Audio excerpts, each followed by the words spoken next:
Başı koyacaksın, başı koyacaksın. Sayka. Sayka. Ya oğlum. Giriş. Hakikaten git.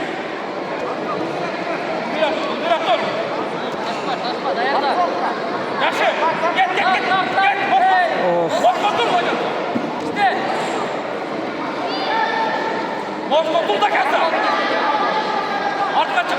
Kol boyu arka çık. Kol boyu arka çık. Oğlum da çıkar oğlum. Ya bir şey yok da dalga ile. Oğlum çıkar değil. Oğlum çıkar.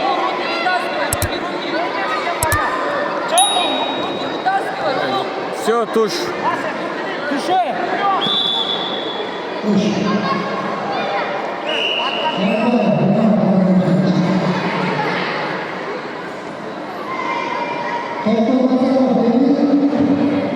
Mustafa